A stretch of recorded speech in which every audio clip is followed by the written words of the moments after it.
Привет, дорогие друзья! Я нахожусь в Риме и встретил профессора Полякова Андрея Павловича. Это руководитель отделения опухолей головы и шеи в научном исследовательском институте Герцена. Один из самых первых центров, которые на постсоветском пространстве начали делать микрохирургические реконструкции, сложные, с композитными тканями и так далее. Здравствуйте! Добрый день, друзья! Я хотел спросить у Андрея Павловича, как вообще отделение поживает, как у вас развитие? Отделение уже исполнилось в прошлом году 75 лет, в этом году 76 лет. Мы уже перешли по классификации ВОЗ в пожилой возраст, но на самом деле у нас очень молодая команда, перспективная, активная. Мы увеличиваем количество трансплантаций, увеличиваем количество локализаций, методик, технологий, включаем биоинженерные трансплантаты. В общем, работы много, активно и перспективы очень хорошие. Что посоветуете молодым врачам, которые хотят заниматься микрохирургией? Учиться, трудиться и не жалеть себя. И ходить на все возможные программы обучения для работы руками, для работы головой. Ну и, конечно, понимать, что микрохирургия – это не специальность, это образ жизни. Можно ли к вам попасть на обучение? Да, любой человек может приехать, мы сразу ставим к операционному столу, это оформляется не так сложно, есть стажировки, есть командировочные варианты, в общем, это не проблема. И такой стандартный вопрос, который я многим задаю, 3 любимые книги. Анатомия, топографическая анатомия и лоскуты. Все, отлично. Я продолжаю брать интервью у разных крутых специалистов на конференции по раку полости рта.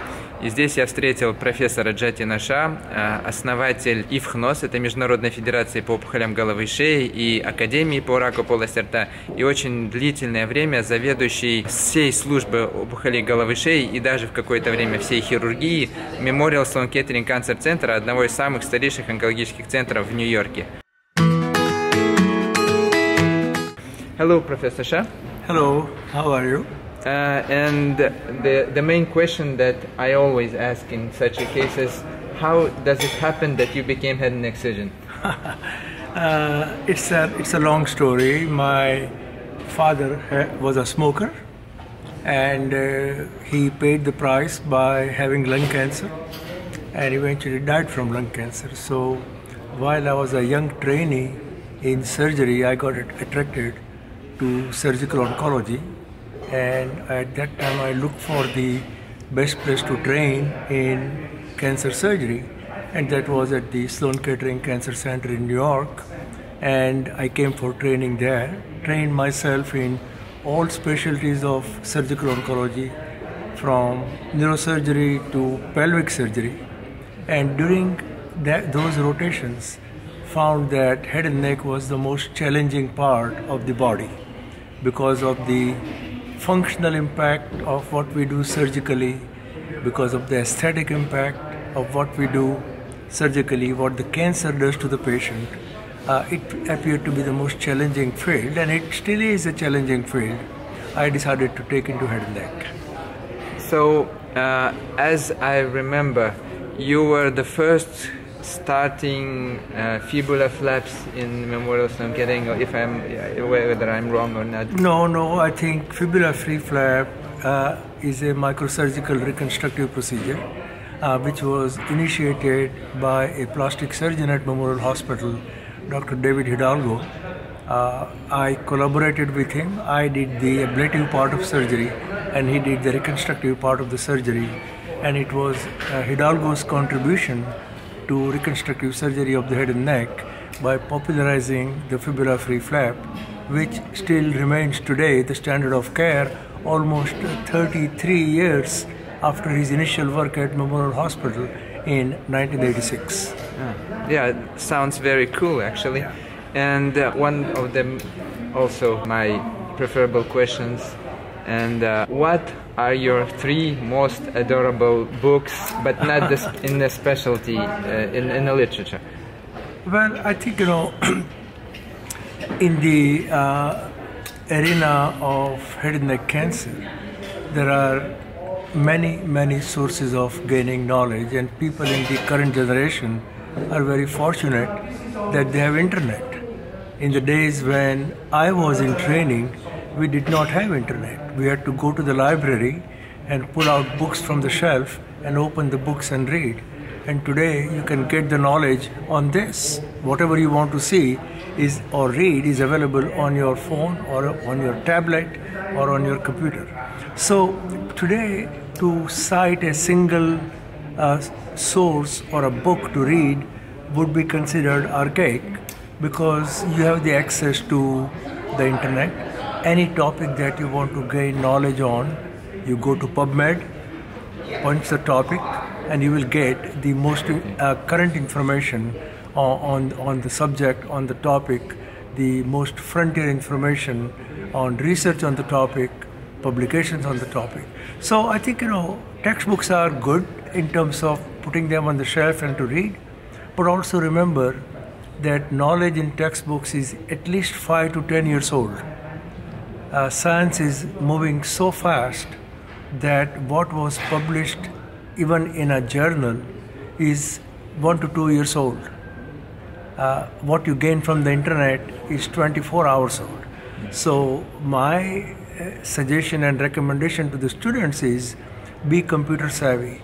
Browse the PubMed, browse the internet for any question that you want to read, and that's where you will get the most current knowledge, most diverse knowledge. A book is a reflection of the author's view. Internet gives you an overview of everybody. So be internet savvy, be computer savvy. That's where you find knowledge on PubMed. And also, what do you think the thesis that surgical specialties, they are already outdated specialties, and the future is behind the different therapeutic approaches? Not quite true. Surgery will always be playing an important role, maybe a modified role, in the treatment of solid tumors. The mode of surgery will change, as it has already changed. The surgical approach will change, but surgery will still remain in the definitive treatment of solid tumors. Yes, there is cytotoxic chemotherapy, yes, there is targeted therapy, there is immunotherapy, but these are still works in progress. Remember, the lifespan or the track record of cytotoxic chemotherapy is 40 years, targeted therapy is 20 years, immunotherapy is less than 5 years. Surgery has an established track record in the management of solid tumors of over 150 years. So any new treatment modality will have to stand the test of time to be able to reproduce over and over again in different tumor systems and show a sustained response and a reproducible curability in multiple different tumor sites, different geographic regions of the world, different biological behaviors of tumors. So we have a long way to go. I don't get excited by one paper or one publication showing an excellent response rate. I would say great, good work, but still work in progress. We have to have it stand the test of time. And the last question, what do you suggest for young students? What is the better way to train in surgery?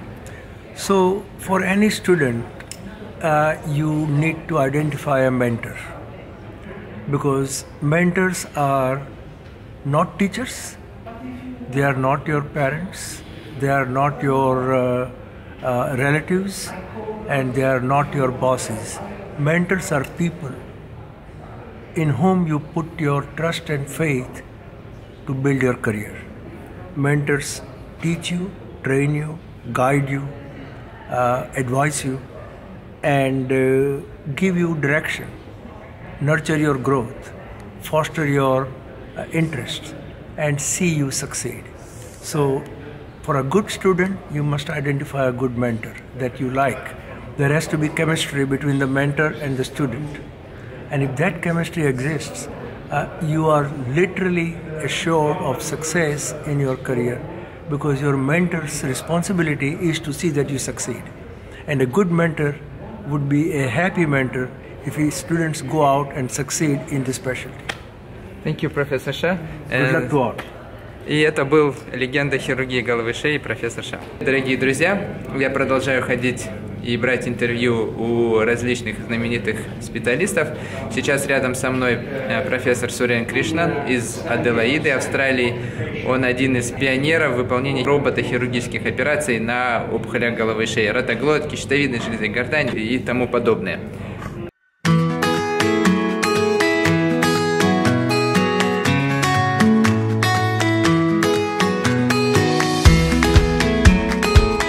Hello, Dr. Suren. Hi, Doran. And can you tell us how you managed or how you chose your specialty and how you became a surgeon in the end? Thank you. That's a good question. I started off studying medical school, and I was actually very interested initially in cardiology because of the interesting interventional procedures.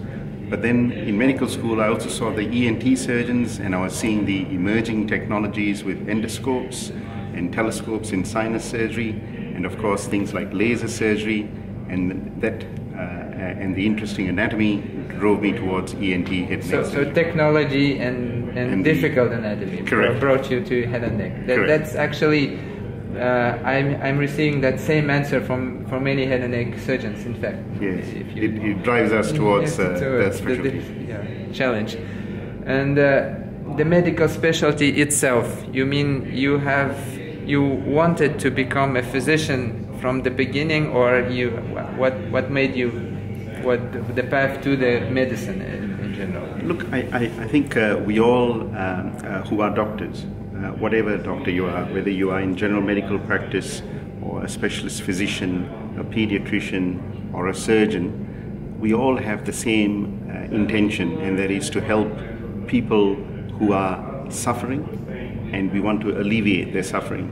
And I think that was a primary drive. I came from a family where my father was a doctor, and I came from a family where my mother was one of these caring people that looked after a lot of people who are less fortunate, and I inherited those qualities from my parents, and that drove me towards becoming a medical doctor.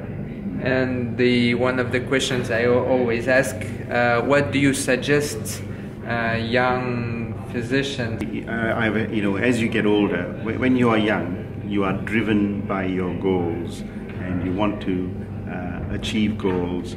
I think always remember that you are part of a wider community, that as a young doctor, you're still a son to a set of parents, that you are a brother to sisters and brothers, that you are a husband, that you may also even be a father to children.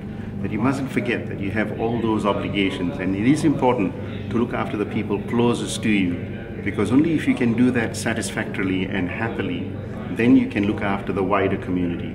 So I always say it's important to look after yourself and your personal community, because charity begins at home. And if you are happy at home, then you can transfer that good feelings towards other people. And also patients, they feed off of that. They feed out of positive energy. So always be happy at home, then you'll be happy at work. And what do you think, the surgery is primarily craft, or it's more than a craft? Yeah, I think surgery is more than a craft. I think, I always tell people it's about considering the whole patient, that you need to look after their general health as well as the specific surgical problems. But the technical aspects of surgery, I think there is no doubt that there are some people who are technically better than others. But I think that most of the general principles of surgery you can teach people and people can learn, but it is self-directed. You have to make yourself want to be better, and you must make yourself understand what your limits are, and you must be able to realize that the most important person is the patient, and that you have to put their interests above everything else, and realize that sometimes the best way you can help your patient is to share their problems with other people with better skills, better knowledge, and maybe people of a different skill set, like maybe a radiotherapist. And what do you like in robotics? So, as you know, Darren, I was very lucky to to start robotics very early. So we started robotic surgery in 2008 in Adelaide in South Australia. We were lucky because the robot was bought by a very generous builder, developer in our city. He's a billionaire, and he decided to buy only the second robot in all of Australia. In 2004, he bought it for urology, and we started using it in 2007, 2008 in head and neck. The thing I like about the robots is that it specifically addressed the emerging problem we had in head and neck cancer, which in Australia is HPV, human papilloma virus associated cancer of the tongue base and the tonsil. And these patients had two problems, because firstly, if they ended up with surgery, surgery involved splitting the lip and splitting the jaw just for access. Or if they chose chemoradiation protocols, they faced the problem of long-term toxicities with particularly inability to swallow and the dry mouth. And what robotics achieved was an approach where we didn't have to split the lip or split the mandible, and we could use microscopic wristed instruments and good telescopes to access the tumors and to resect the tumors with good margins and reduce the need for adjuvant radiation or adjuvant chemoradiation, which had so much morbidity. So that's why I really enjoyed the introduction of robotics. And the last question, I asked everyone, what kind of books do you like, or what is your favorite books? 2 or 3, whatever. You're talking in medicine? Not in medicine. So I think if you're reading generally, I tell you the current book that I've just read, which I think is a very good book about a life of a person and how much impact that life has had on a number of people, is I recommend reading Michelle Obama's autobiography. Yeah, Michelle Obama. The story is a very easy book to read. You can't put the book down, and it tells you the life of someone who began in very difficult circumstances to become the first lady of a country, but also someone with some great values. Okay, thank you, Professor. Thank you. Bye. Я сейчас иду на council meeting, то есть совет директоров ИВХНОС. Это Международная федерация сообщества опухолей головы и шеи, где я вхожу в этот совет директоров. Будет обсуждаться все мероприятия, которые ИВХНОС будет проводить в ближайший год, и плюс несколько мероприятий на следующий год. Привет, дорогие друзья! Я еду с доктором Панкаджем Чатурведи, достаточно знаменитым хирургом по опухоли головы и шеи из Tata Memorial Hospital в Мумбаи. Он не просто хирург, он активный человек в, скажем так, здравоохранении вообще. Он занимается кампаниями по борьбе с табаком и по раннему выявлению рака полости рта по всей Индии, и даже выступал в ООН. I'm just explaining a short explanation about yourself. Dr. Pankaj, hi. Hi. My claim to fame is that I'm a friend of Doran, and I have been twice to Kazakhstan, and I love the country, I love the people, and the good work that you are all doing is really heartening. And the only message that I would like to give to all of you is that head and neck surgery is a simple art, and you learn. And half the battle in war against head and neck cancer is won if you can do good surgery. And I'm sure there are radiotherapy issues, medical oncology issues which are beyond you, but at least do good head and neck surgery. And Doran has been doing, and his father has been doing a lot of efforts in doing so, and I wish them the very best. Dr. Pankaj, I was explaining that you are not just a head and neck surgeon, but you are also involved in many different activities in healthcare, management, and in the policy throughout India. See, you must understand one thing. Medical profession, if you really want to know what is the height of professionalism in medical profession, that is when your job becomes meaningless. What does that mean? That means that if doctors are surgeons, head and neck surgeons are not required by the society, that is what we should work for.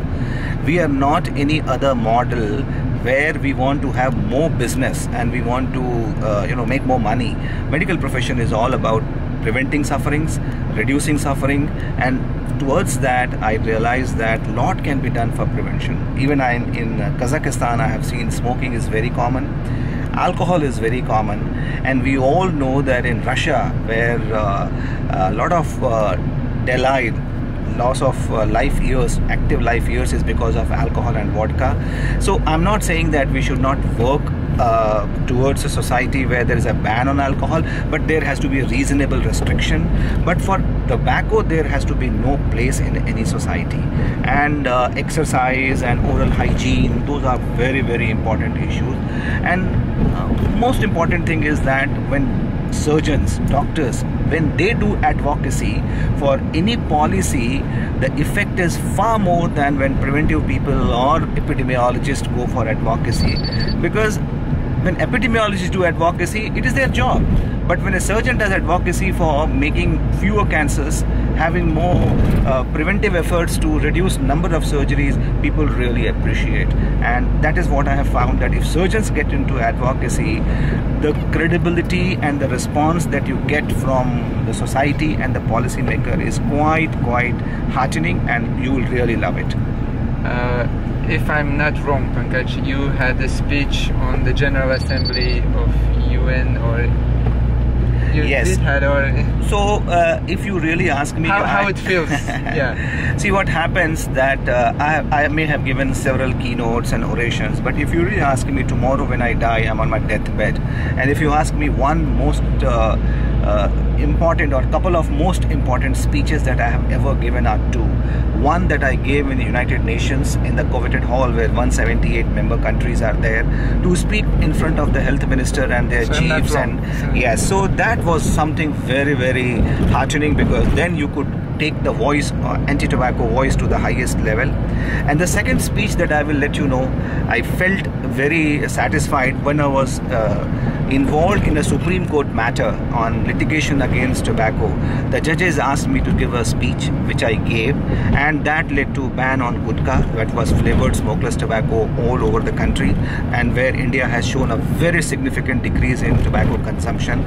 So ultimately, when we do anything, we want to see the change in our own lifetime, and anti-tobacco activity was one of my dreams, and I can see the change in my own lifetime. There's a reduction in the oral cancer burden, there is a reduction in tobacco consumption, and that has come not because of publishing paper and doing more surgery. It is because of advocacy and places like Supreme Court and United Nations, where I had the opportunity to speak. And the last question, your favorite book, not the medical one. My favorite book, if you really ask me, is Gita.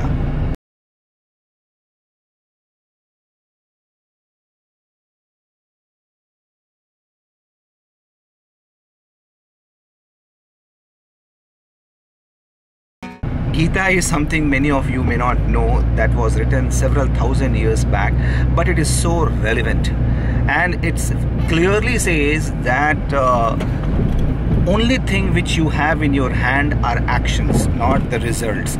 Do your actions well, results will follow you. The second thing that it says, and it's very powerful, imagine it was written several thousand years back, is that what you do for your own living is called action or work, and what you do to make life of others change is service. A good man is the one who does service, not action, because animals also do action and work. Animals don't do service, but human beings should do service. Thank you, Pankaj. У нас немного свободного времени, мы поехали в Ватикан вместе с профессором Суреном и профессором Панкаджем. Мы зашли в музей, это сейчас... This is normally I never come here because this is just an exit, and consider this has been used as entrance and exit of the museums for 71 years. As you see, as part of you can see from here. Он говорит, что это просто выход, но он обычно не показывает это место. Но эта лестница используется для входа и выхода. And you see the coat of arms of the Pope. The last one is Pius XI. В течение 71 года. In 1929, he signed an agreement with Mussolini, the dictator in this time. He recognized this small state. What is other places in Rome, other reachable sites?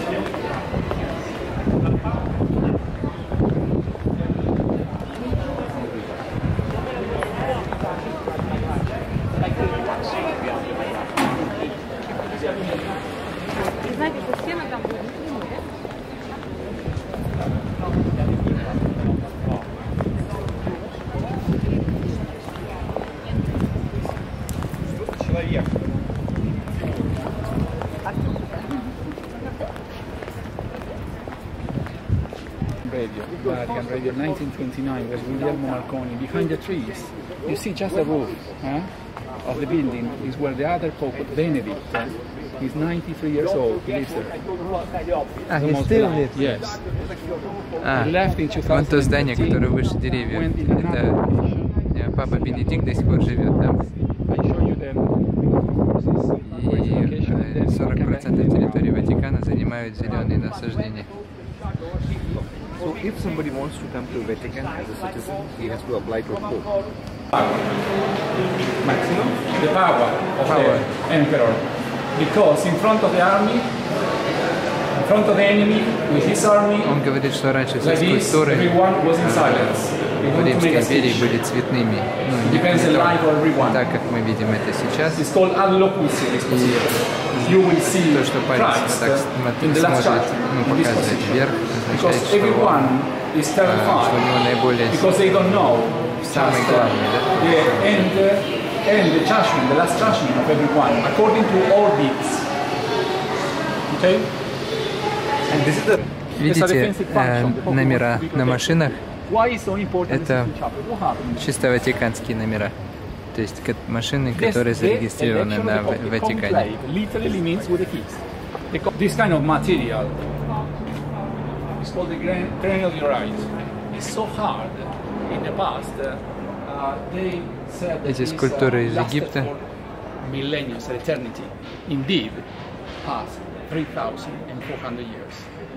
Этим скульптурам уже 3500 лет, и они настолько твердые, что он говорит, что они будут стоять тысячелетия еще. In the temple of Karnak were almost 720 statues. A lot of curses were here. Even there, look. It's moving.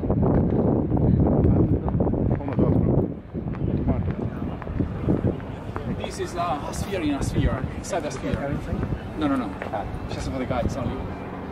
You see, it's almost 4 meters. It's in bronze, and represents a sphere inside a sphere. A sphere inside a sphere. A sphere within a sphere. То есть это сфера внутри сферы. Добавлю. Мы спросили, какой смысл у этой скульптуры, которую подарил Арнолду Помодоро. Он говорит, это вера в веру, что вера внутри, она типа спасет мир. Она вон изнутри выбивается и может спасти мир. Как медик я, конечно же, нашел Асклепия. Вот, смотрите, его палка, посох и змея.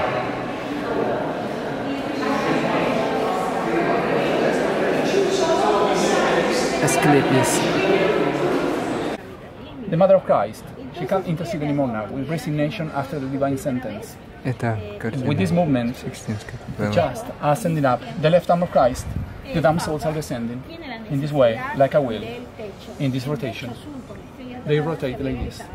The communion of the saints, they helping each other. The rosary, because they pray, the purgatory, they pray to each other. On the other side, desperation, they fight each other.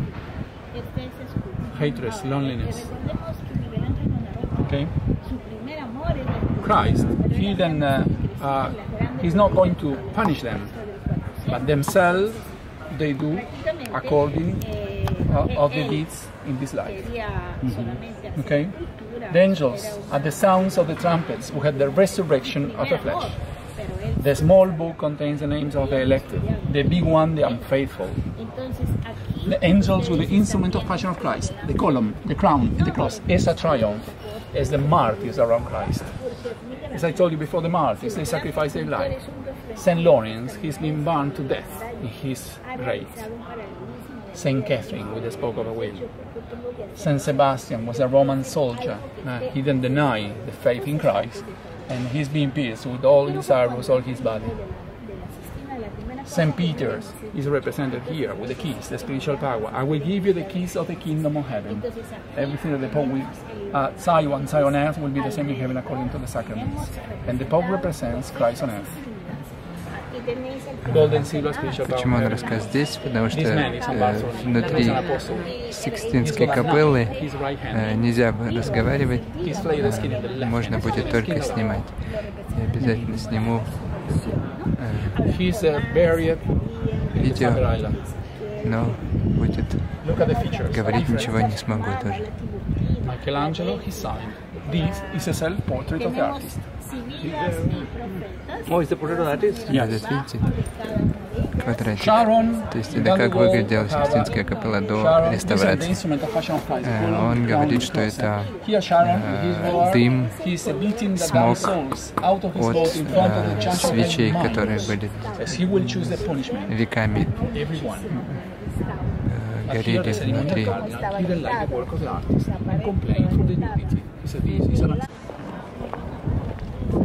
Двигаемся дальше. Говорят, в Сикстинской капелле даже нельзя будет снимать, к сожалению. Нам очень много рассказали.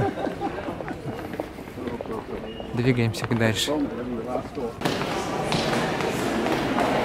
This decoration you see on the walls in the ceiling has been classified as a Pompeian style in the past. In the domes out of Rio, we had this.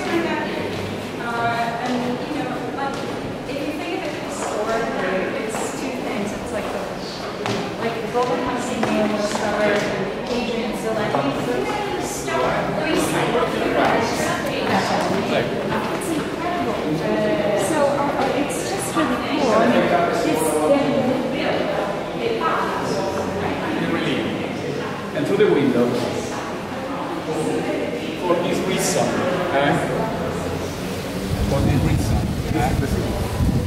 yes. Stay here. Мы зашли во внутренний дворик с садом и фонтанами. Очень красивое место. И нам показали только что скульптуру, с которой Микеланджело брал вдохновение, когда делал Сикстинскую капеллу. То есть лицо он брал